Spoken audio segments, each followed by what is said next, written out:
Hello everyone and welcome back to Arctic Retro, the retro computer channel from above the Arctic Circle. This is the third and hopefully final episode in this series where I have built this Commodore 64C motherboard up from the motherboard replica made by Bwack recently, and everything has gone just fine except now I have soldered in all the components and the motherboard doesn't boot, it shows a black screen.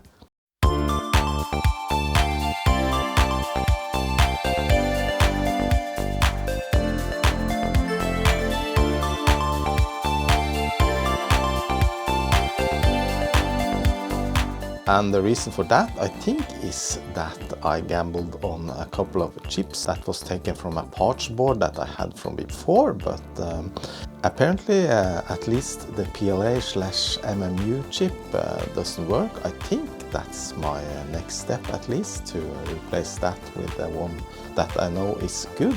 Besides getting this machine working, I'm also gonna find a case for it and a keyboard and also do some full diagnostics testings, of course, to see that everything is working okay. Anyway, I really appreciate you watching my videos. Now just let's get right to it and see what's the next step with this beautiful motherboard designed by Bwack and produced by PCBWay. Before I continue, I just want to thank my sponsor PCBWay. They have produced this beautiful motherboard and it's produced from the Gerber files that was made and uploaded by Bwack. As you can see, it's in gold finish, gold plating and very good quality PCB, I must say. And yeah, that semi-transparent solder mask is just fantastic. If you are a hobbyist and need some PCBs manufactured quickly, then just head over to PCBWay.com and you will get an instant quote on the number of PCBs that you need for very affordable prices and very quick delivery times. So I did run the dead test cartridge and it actually runs. It has two blinks that indicates memory issues. However, the two memory chips are fine. I have tested them and also replaced them with two known good ones from another machine. So all the circuitry for the memory management in the Commodore 64 has been moved into this chip, which is a combination of the memory management unit and the PLA chip. That was before at least 6 or 7 different chips on the old Commodore 64 boards. So I suspect this chip isn't working. I'm gonna replace it from one I'm gonna pull out from a working C64C. But before that, I actually noticed an error I did. I actually placed this resistor network here the wrong way, so I have to desolder it and turn it around. I don't think that has anything to do with the fault we see now, but I'm gonna do that first anyway, and then I'm gonna replace the chip and then we'll see what happens next. So these resistor network components usually have one common pin and then the other ones are the different resistors. So that means it's important to have them in the right direction, which I failed to do on this one. This is marked with the square on one side of the silk screen for this, and yeah, just gonna solder it out and turn it around.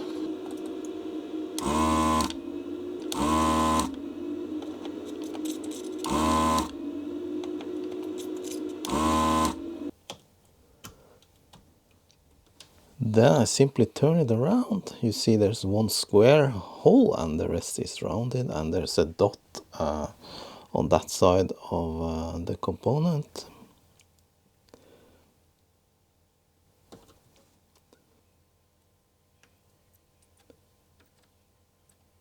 That was it. Just clean up a little bit of the flux. Yeah, and that did not, as expected, fix the problem. So over to removing that PLA chip. Here we have a Commodore 64C 250/469 board. This is revision 3, but it has the same PLA/MMU chip there, and I'm gonna desolder it. That's gonna be a pain in the ass because it's 64 pins and it has a very narrow pitch between the pins. And it's quite hard to get it out without damaging the board, which I don't want to do. I want to preserve this board and use it because it's working. To hopefully make it a little easier to get out, I'm gonna add a little fresh solder to all the pins.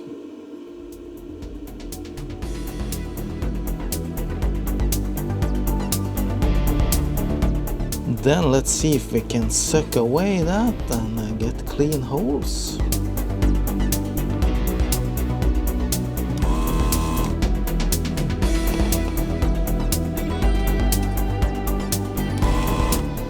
I don't want to lift any pads or traces.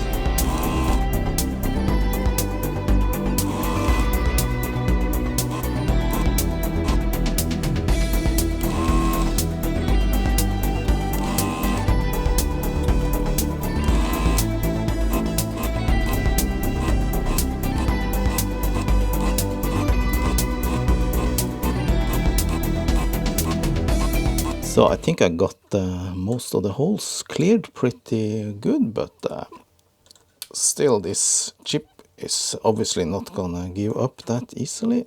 I think it's loose on one side at least. Just need to try and push these pins so that they get loose. Many of the pins are loose. I just feel it from this side. Just push them a little bit and then they snap free from the hole. The ones that don't, I'll try and release afterwards with the soldering iron. There's always a little leftover solder on the front side, so I'm just trying to use my wick here and drag away some of that.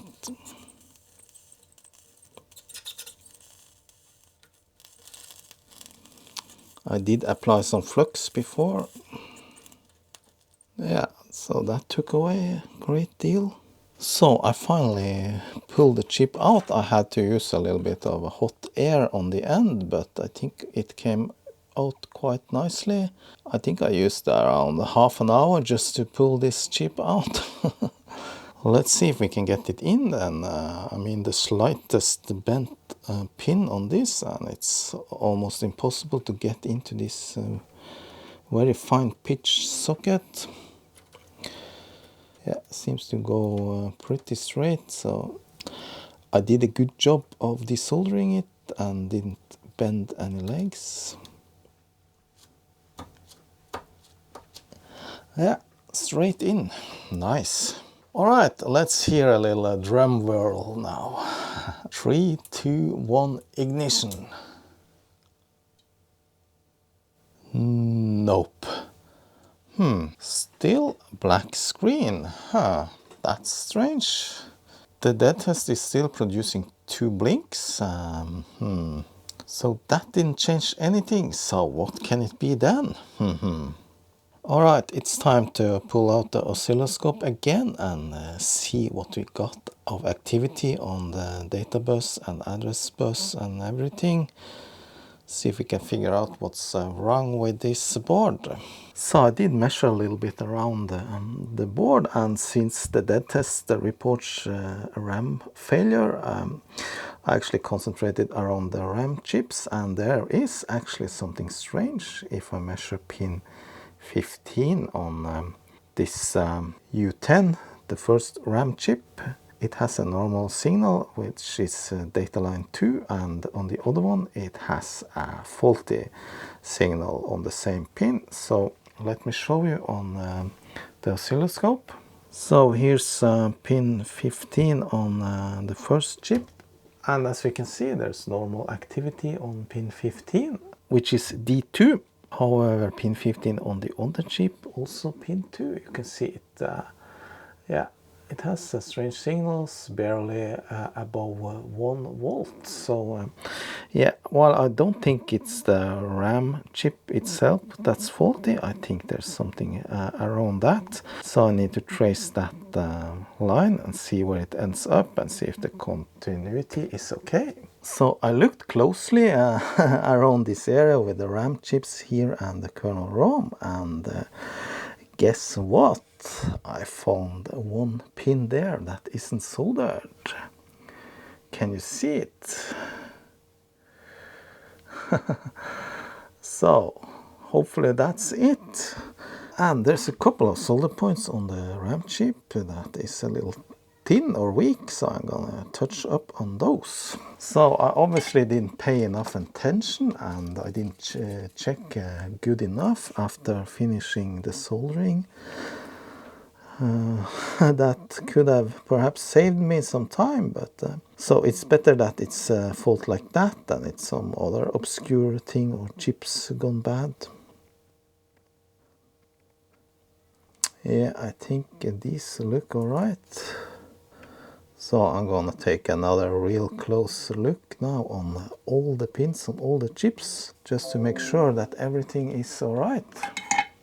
Alright, let's test. Still nothing.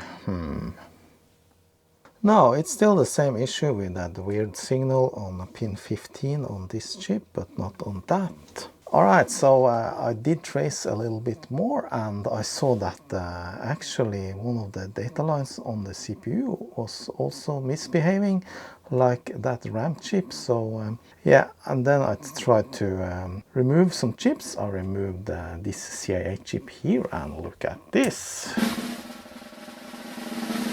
Ta-da!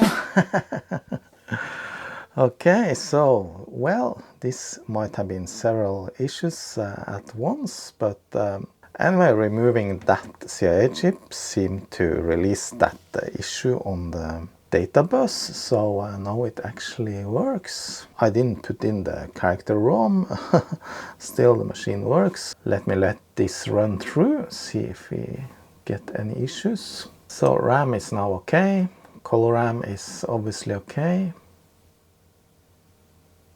I don't have the SID chip in yet, so we won't get any sound. Okay, let's pull it out, see if we get the basic prompt. Then I'm gonna insert the character ROM. Yeah! However, no blinking cursor, and I guess that's because the CIA chip is not there.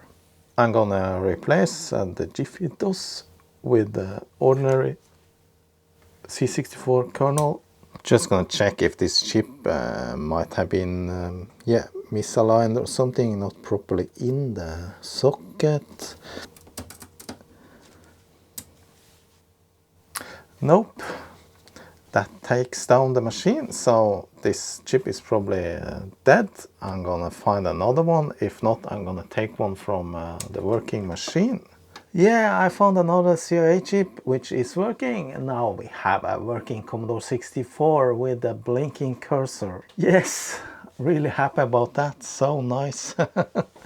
Okay, so now what I'm gonna do, I'm gonna do a full diagnostics test on this. I'm gonna insert the SID chip and yeah, see if there's any faults.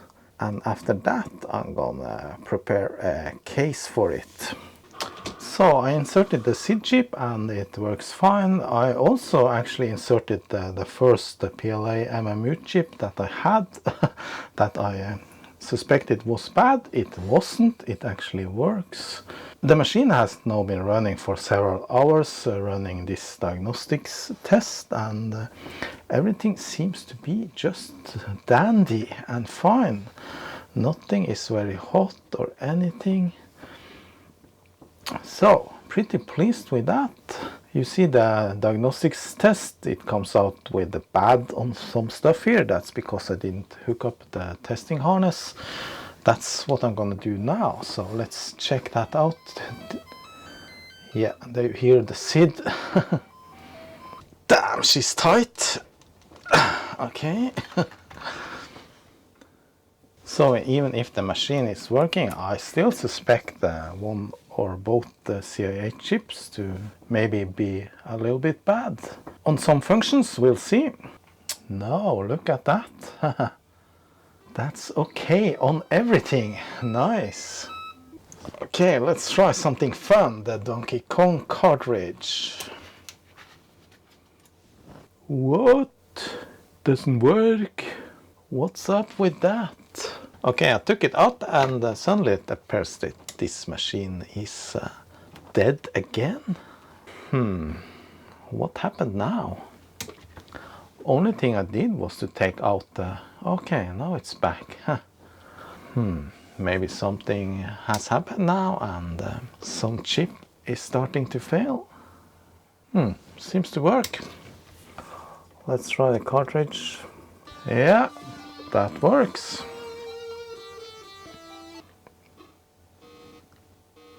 How high can you get? Yeah, let me see.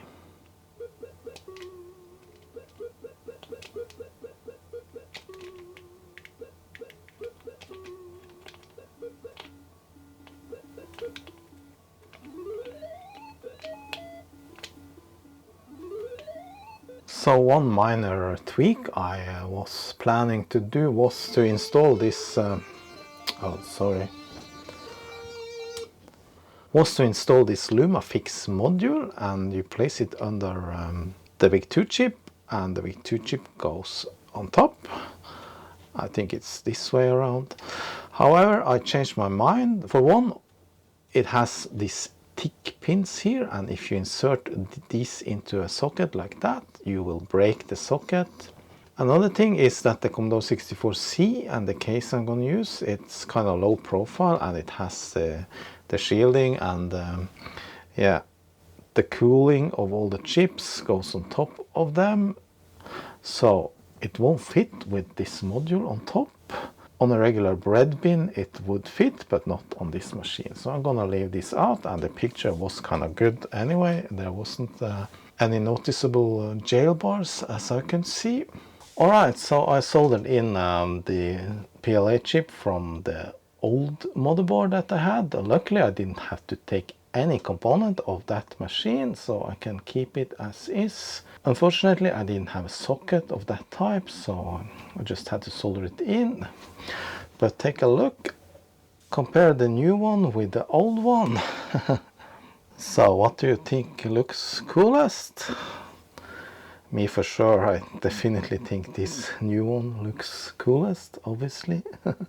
This is a Rev 3 board, and yeah, I can't see anything different between this and this when it comes to the layout of the components. Alright, so I need to find a case and a keyboard for this machine, and for that I actually am gonna use the machine which this card came from, and it has a good looking C64C case with all the necessary stuff. Nice looking keyboard. Yeah. So what I'm gonna do is use this, and I'm gonna paint this. I'm gonna spray paint the case. I want it to be a little bit special because I built this machine myself. If you remember my previous build where I built the KU motherboard, I actually used the same kind of case, but I spray painted it in silver. So this time I thought I'll paint it in gold. But before I paint it, I'm gonna use primer, but even before that I'm gonna clean it up, remove all the fats and things, and remove the sticker, because I don't want to paint over that. To remove the badge you actually need to use some hot air. I tried to pry it loose, but it's pretty good stuck down there, so I don't want to risk damaging the badge. I'm gonna use hot air to remove it.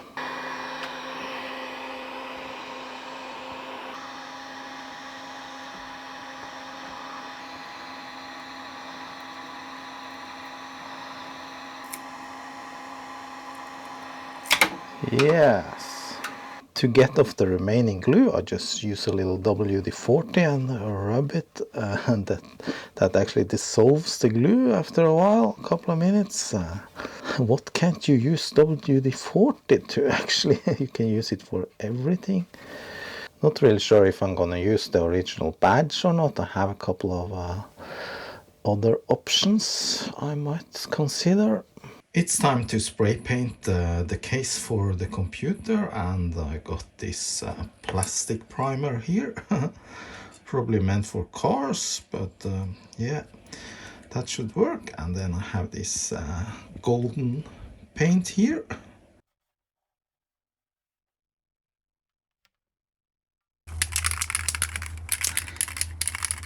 Let's do a little paint job.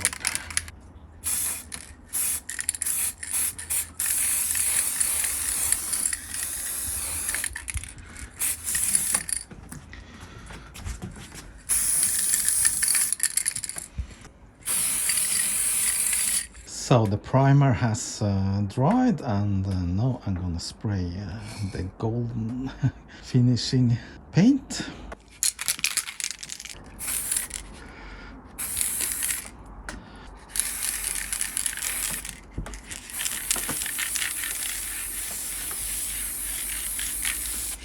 Oh no, a big hair.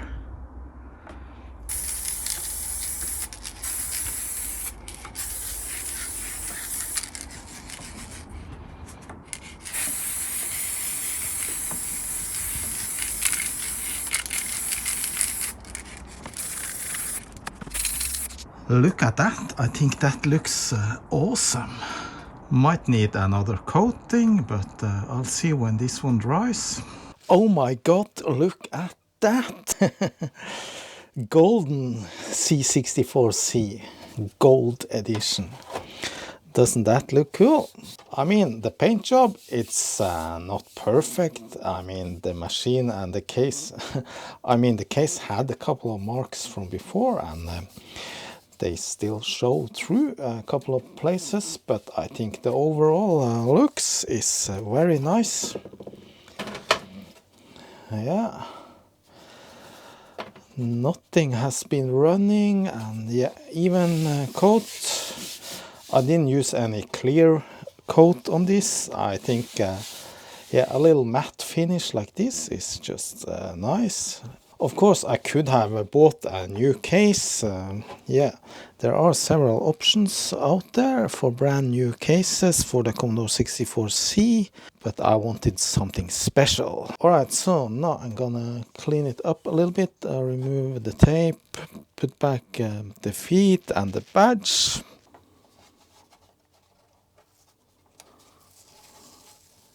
Yes, the feet had its double-sided tape removed, but I'm just using a little bit of glue here.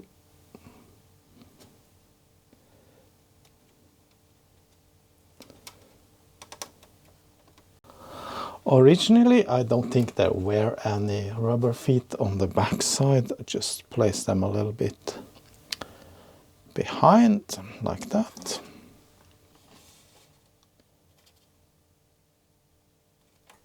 I have a couple of alternative badges, however these are just plain stickers. I'm not really sure if they fit.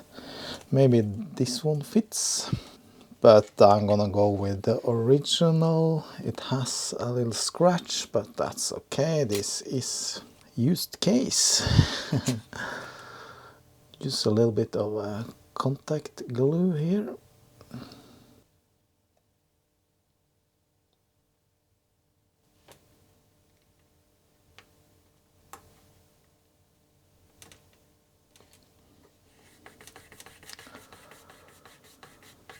Perfect. Time to assemble the machine.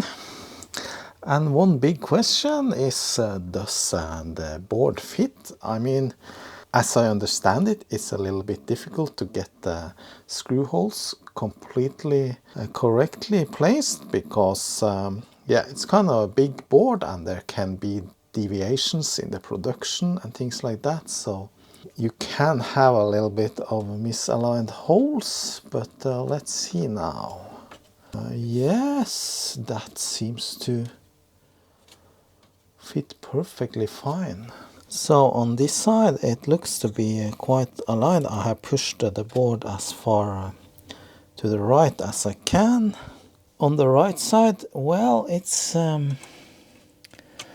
yeah, it looks to be very nice. I mean, it's perhaps a half a millimeter off, but I don't think there should be any problems getting the screws in there.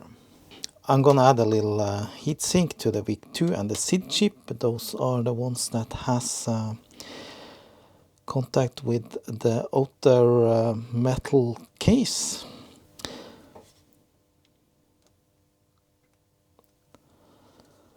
Also the CPU, but it already got this heatsink, so I'm just gonna leave it there.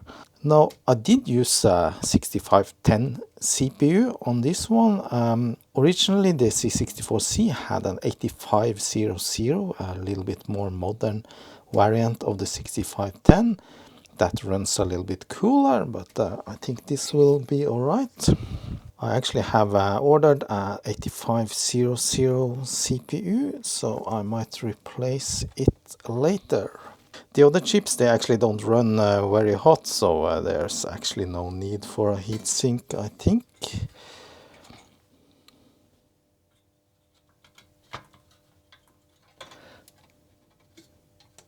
Yeah, I think I have an issue with this because it doesn't quite fit the hole. Just try to bend it a little bit in. Yeah.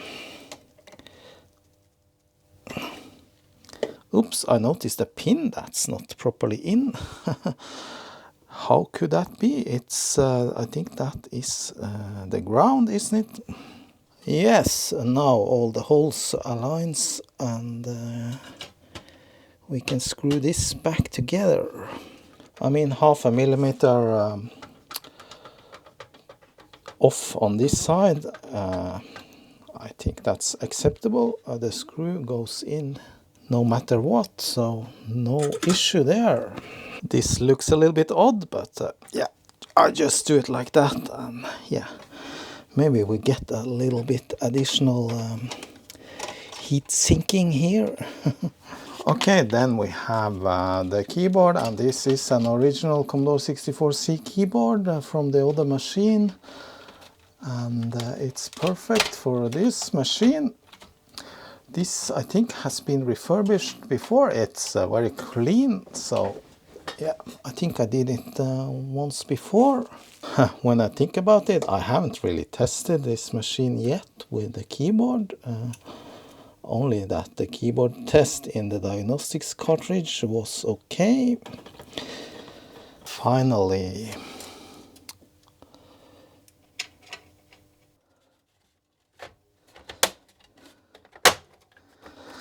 Yes.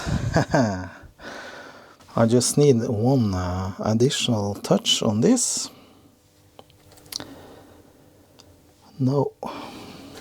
Gonna place it there. Yes.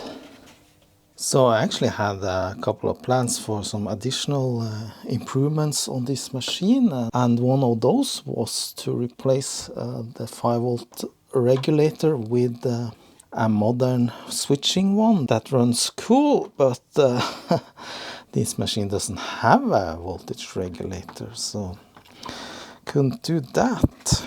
Yes, the machine is finished, and look at that. I think it looks absolutely awesome. So I'm gonna take it for a little bit of testing now with some games and or demos. Let's test. Oh yeah. So that issue that it didn't turn on sometimes that I had before, it seems to have disappeared now. That was probably because that one pin on the CPU was not very well suited into the socket. Okay, I have hooked up the Pi 1541 here. I'm gonna check out some games and stuff. Take this machine for a real test. However, I didn't yet test the keyboard. Yeah, works fine. Floppy disk operations work fine. Alright, let's see if we can find a good game to test. I have a favorites folder there. Yeah, Space Taxi.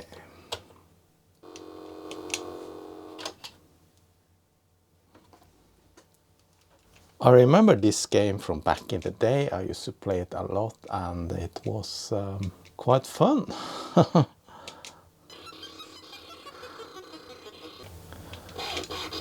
And it has speech. It says, "Hey taxi, you're gonna pick up this passenger?" Oh. Up, please. Yeah, sure.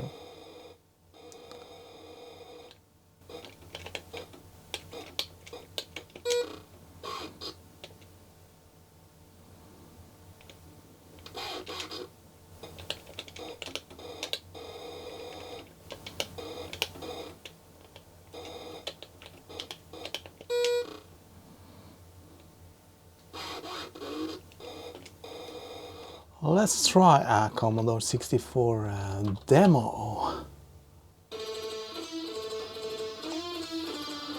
All right.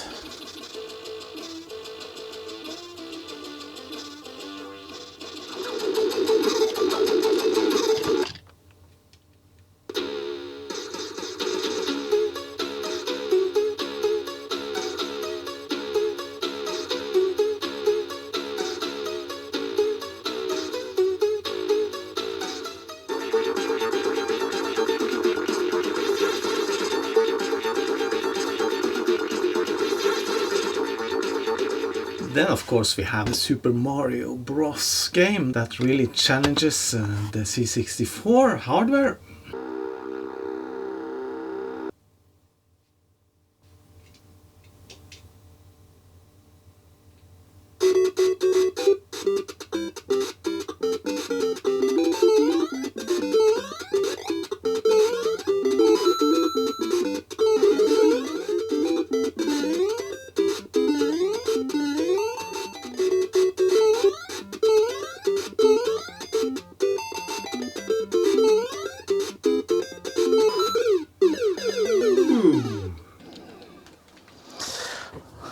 Alright, that was it for this video. This machine turned out to be a fantastic machine, I think. A very fun project, and lots of kudos to Bwack for making this Commodore 64C motherboard replica and releasing it to the community. Really appreciate that. And it worked flawlessly, I must say. So this is probably not going to be a prototype for long. He's probably going to release it now as version 1.0, and that way you guys can download this motherboard and produce your own copies of it if you like. Alright, so I just want to say thanks a lot for watching. Hope you enjoyed this series, and see you next time. And a special thanks to my Patreons. Bye bye.